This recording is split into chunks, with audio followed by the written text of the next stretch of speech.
கர்த்தருடைய பரிசுத்த நாமம் மகிமைப்படுவதாக. கர்த்தர் நம் ஒவ்வொருவரையும் ஆசீர்வதிப்பாராக. இன்றைக்கு நாம் தியானிக்கும்படியாக எடுத்துக்கொள்வோம் சங்கீதம் 1ஆம் அதிகாரம் 1 முதல் 3 வசனங்கள். 1 முதல் 3 வசனங்கள்.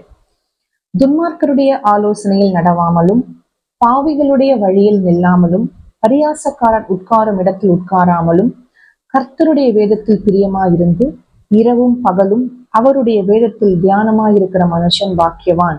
அவன் நீர்க்கால்களின் ஓரமாய் நடப்பட்டு தன் காலத்தில் தன் கனியை தந்து இலையுதிராதிருக்கிற மரத்தை போல் இருப்பான். அவன் செய்வதெல்லாம் வாய்க்கும். கர்த்தருடைய பரிசுத்த நாமம் மகிமைப்படுவதாக.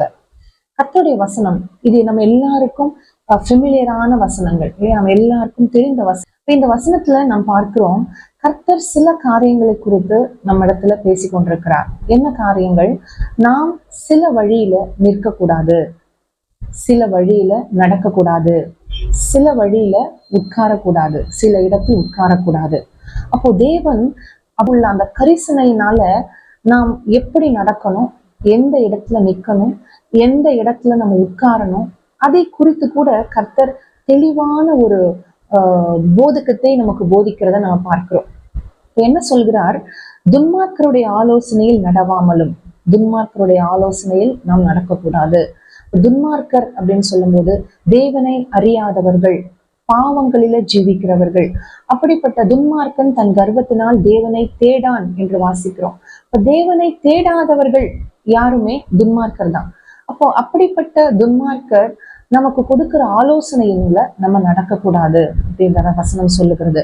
இஸ்ரவேலுடைய வழியில் நிற்கக்கூடாது அப்படின்னா அவர்களுடைய வழியை நாம் பின்பற்றக்கூடாது, அவர்களுடைய வழியை நாம் பின்பற்றக்கூடாது.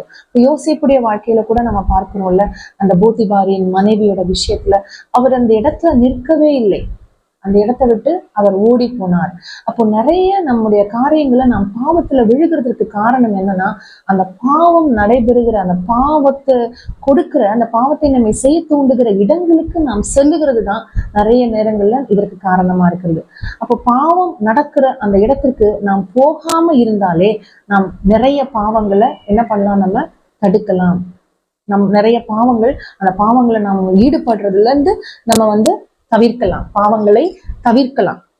அடுத்து, பரியாசக்காரர் உட்காரும் இடத்தில் உட்காரக்கூடாது என்று வசனம் சொல்லுது. அப்போ ஒரு மனுஷன் பரியாசக்காரனா நமக்கு தெரியறான் அப்படின்னா அந்த மனுஷனுடைய பக்கத்துல நம்ம உட்காரக்கூடாது.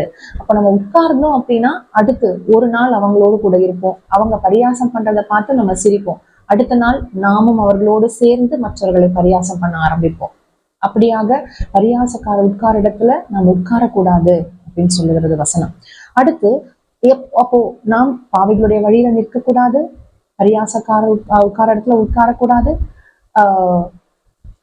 துன்மார்க்கருடைய ஆலோசனை நடக்கக்கூடாது. அப்ப நாம் என்ன செய்ய வேண்டும் அப்படின்னா அடுத்த வசனம் சொல்லுகிறது, கர்த்தருடைய வேதத்தில் பிரியமாயிருந்து, இந்த வேதத்தில் பிரியமாயிருந்து இரவும் பகலும் அவருடைய வேதத்தில் தியானமா இருக்க வேண்டும். தேவனுடைய வேதத்துல நாம் பிரியமா இருக்க வேண்டும், நாம் இதை நேசிக்க வேண்டும்.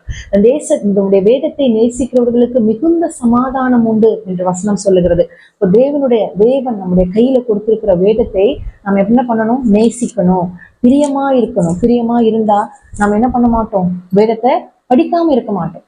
அப்போ வேதத்தை நம்ம படிச்சு அதோட வார்த்தைகள், தேவனுடைய வார்த்தைகளை நம்ம தியானித்து இரவும் பகலும் ஒரு குறிப்பிட்ட நேரம் மட்டும் இல்ல, இரவும் பகலும் நாம் வேதத்தை தியானிச்சு அந்த வேதத்தை தியானித்து கொண்டிருக்கும் பொழுது நாம் பாக்கியவான்களாக மாற்றப்படுகிறோம். தேவனோட பார்வையில நாம் பாக்கியவான்களாய் மாறுகிறோம். இப்ப நம்ம பாக்கியவான்களாய் நாம் இருக்கும் பொழுது தேவனுடைய ஆசீர்வாதங்கள் எல்லாம் நம்ம மேல் தங்கும்.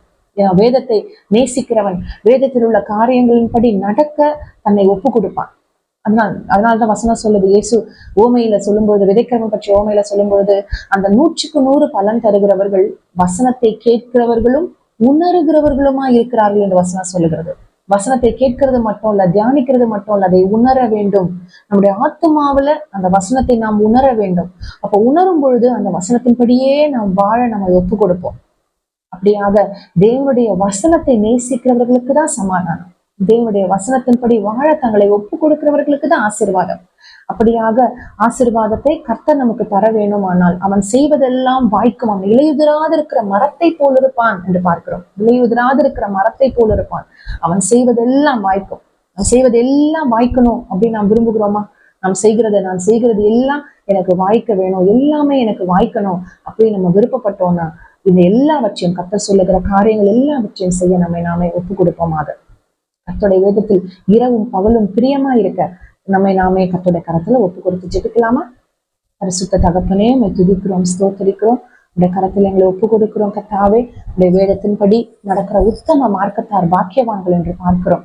உடைய வேதத்தின்படி நடக்க எங்களுக்கு கிருபை தரும்படியால் ஜெபிக்கிறோம். உடைய வசனத்தை தியானிக்கக்கூடிய கிருபை தாரும்.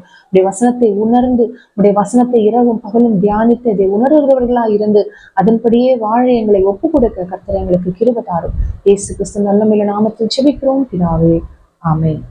கர்த்தர் தாமே நம்மை ஆசீர்வதிப்பாராக. ஆமென்.